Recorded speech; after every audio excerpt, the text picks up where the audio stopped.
राधा स्वामी जी। आज के सत्संग की बानी स्वामी जी महाराज जी की है।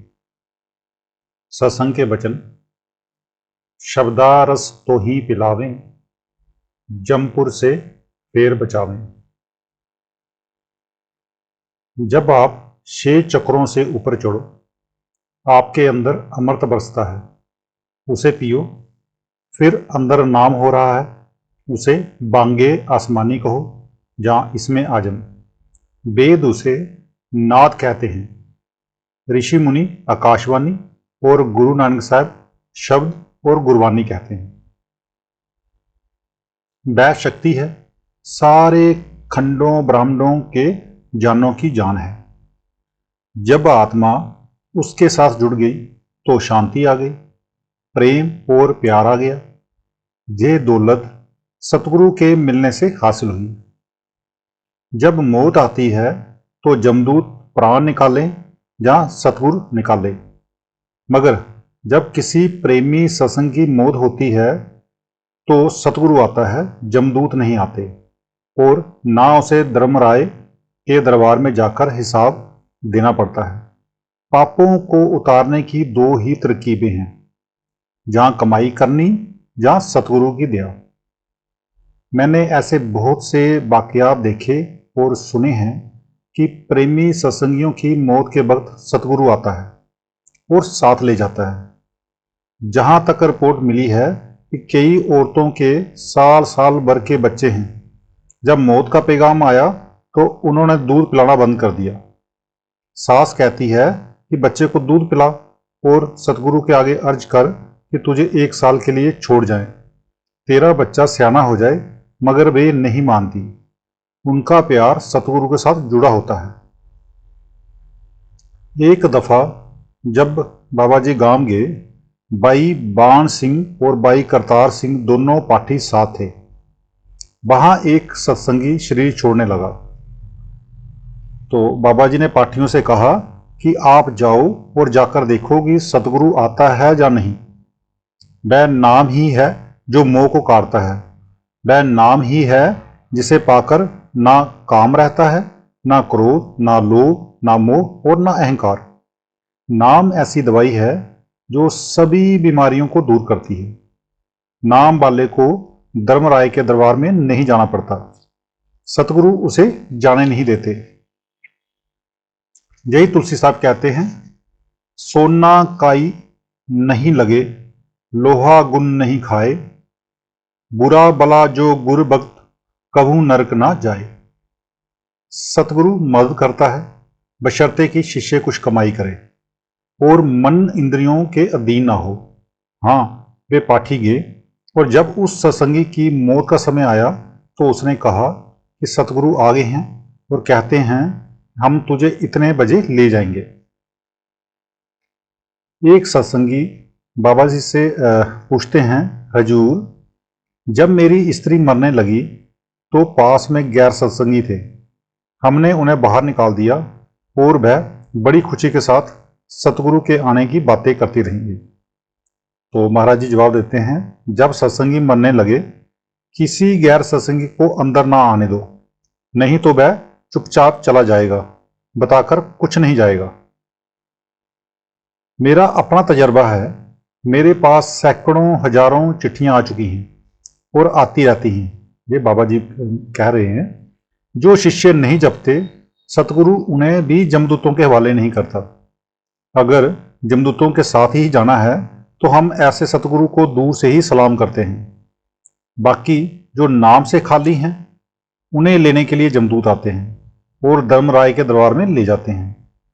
वहां पर उनका हिसाब होता है और कर्मों के मुताबिक उन्हें नरकों या जोनियों में डाला जाता है। मगर जिस तरह करोड़ों मन लकड़ियों को जलाने के लिए आग की एक चिंगारी ही काफी है, इसी तरह नाम का एक कण करोड़ों पापों का नाश करता है। राम सिंह डोगरा जी बाबा जी से पूछते हैं, हजूर, ताजा वाकया है, चलेट की एक बीबी को नाम नहीं मिला था, उसने सिर्फ दर्शन ही किए थे। उसने मरने से पहले बता दिया कि सतगुरु आ गए हैं और मैं जाती हूं।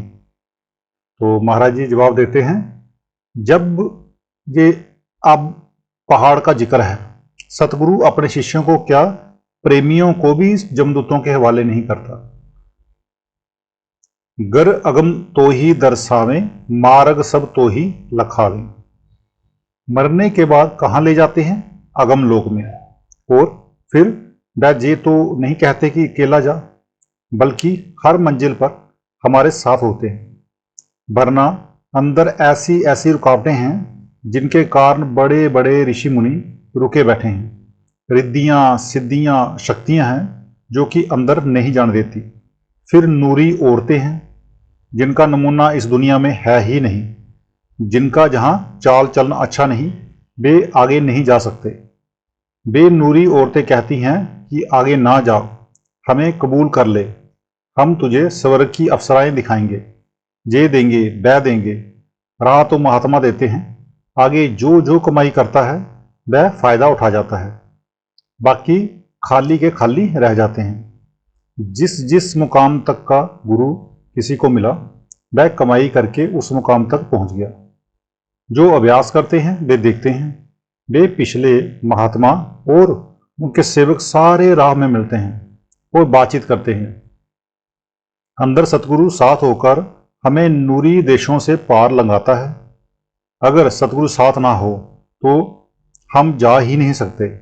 बड़े बड़े ऋषि मुनि जिनकी किताबें दुनिया में मशहूर हैं, रास्ते में रुके बैठे हैं। संत कहते हैं, अंदर चलो और खुद जाकर देखो।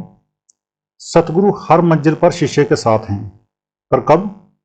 जब ये अपने आप को उनके हवाले कर दे। मगर मन हमें उनके हवाले होने नहीं देता। हमारा दुश्मन कौन है? मन। जन्मों जन्मों से मन का दीन ईमान दुनिया है। सारा झगड़ा इसी का है। घाटी मुश्किल है, मन अंदर जाने नहीं देता, बड़ा भारी दुख है। जो संगत उनकी करते, सो जग से कभी ना डरते। जब ये पर्दा खोलकर सतगुरु को प्रत्यक्ष करके रूहानी मंजिलों पर जाता है, तो उसे प्रतीत होता है कि अंदर जो कुछ है वह सच है और बाहर सब कुछ फना है। ऐसे ही लोगों को बाहर की दुनिया का क्या डर है? कोई नहीं। वे देखते हैं कि दुनिया में जो कुछ कहती है बिल्कुल गलत है। अक्सर महात्माओं के साथ ऐसे वाकयात हुए हैं। राजा पीपा क्षत्रिय राजपूत था। उसे शौक पैदा हुआ कि किसी कमाई वाले महात्मा से मिलकर अपना जन्म सफल कर ले। उसने अमीरों वजीरों से पूछा कि क्या कोई ऐसा महात्मा है। वे कहने लगे कि कबीर साहब को तो चोला छोड़े काफी समय हो गया है। उनके शिष्य रविदास जी हैं और कमाई वाले महात्मा हैं। राजा सोचता है कि अगर उसके पास जाता हूं तो प्रजा बिगड़ जाएगी। वह कहे कि राजा जूता गाड़ने वाले के पास गया है, पर जाना भी जरूरी है। आखिर ये फैसला किया कि उस वक्त जाया जाए जिस वक्त कोई ना देखे। इत्तेफाक से ऐसा मौका मिल गया, कोई मेला था, सभी लोग गंगा स्नान को चले गए। राजा ना गया। उधर गुरु रविदास जी अपने घर में अकेले थे। राजा डरता डरता उनके पास गया और कहा कि गुरु जी नाम दे दो। उस वक्त गुरु रविदास जी चमड़ा भिगोने के कुंड में पानी भर रहे थे। उनके हाथ में मिट्टी का सकोरा था। उन्होंने राजा से कहा कि ले अमृत। अब महात्मा का रोग होता है, राजा इनकार कैसे करता? कहता है लाओ। जब गुरु रविदास जी ने उसकी अंजलि यानी ओक में अमृत डाल दिया तो उसने पानी पीने के बजाय दूसरी तरफ मुंह करके उसे कुर्ते की बाम के रास्ते बहा दिया और सोचने लगा कि इसने तो मेरा क्षत्रिय धर्म ही भ्रष्ट कर दिया। गुरु रविदास जी जानते थे कि उसने नहीं पिया, मगर चुप रहे। राजा ने वापस आकर जल्दी जल्दी कपड़े उतारे और धोबी को बुलाकर कहा कि ये कपड़े ले जा और ये दाग फौरन साफ करके ले आ, और ख्याल रख कि किसी को इसकी कानों कान खबर ना हो। धोबी ने कहा कि बहुत अच्छा, और वह कपड़े ले गया। अब जो दाग नहीं उतरता था उसे धोबी मुंह में डालकर चूसते थे। धोबी ने अपनी लड़की को साथ ले लिया, खुद मसाला तैयार करने लग गया और लड़की से कहा कि तू इन दागों को मुंह से चूस। लड़की नाबालिग थी, वह कुर्ते की बाह को चूस चूस कर बाहर थूकने के बजाय अंदर पीती गई। ज्यों ज्यों वह चूसती गई, अंदर पर्दे खुलते गए और रोशनी होती गई। मशहूर हो गया कि फलाने धोबी की लड़की बड़ी महात्मा है। होते होते राजा तक खबर जा पहुंची। राजा को महात्मा से मिलने का शौक तो था ही, फिर गुरु रविदास जी के घर जाना मुश्किल था, ना कि धोबी के घर जाना। रात का वक्त था, धोबी के घर चला गया।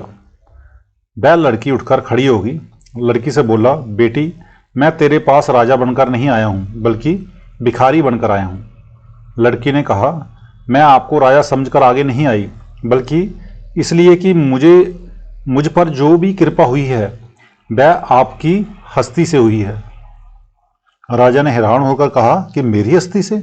उसने कहा, हाँ, जो राज था वह आपके कुर्ते में था, मैंने उसे चूस लिया। अब राजा को ख्याल आया कि ये तो वह अमृत था जो गुरु रविदास जी ने दिया था। कहाँ तो उसे गंवाकर कहता है कि शुक्र है कि मैं बच गया।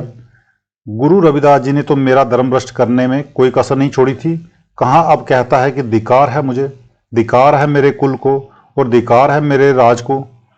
अब उसने लोग लाज की परवाह नहीं की, सीधा गुरु रविदास जी के पास चला गया और अर्ज की कि फिर से उसी कुंड का पानी दे दो।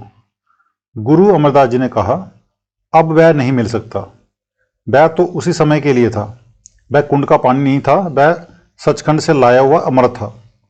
जब तू मेरे पास आया, मैंने सोचा कि ये एक क्षत्रिय राजा है, राज छोड़कर आया है, मैं इसे कुछ खास चीज दूं। अब नाम ले और उसकी कमाई कर। गुरु रविदास जी ने राजा पीपा को नाम दे दिया और उसने अच्छी कमाई की। राजा पीपा की बानी ग्रंथ साहिब में भी दर्ज है। तो आज का सत्संग इतना ही, मिलते हैं कल के सत्संग में। राधा स्वामी जी।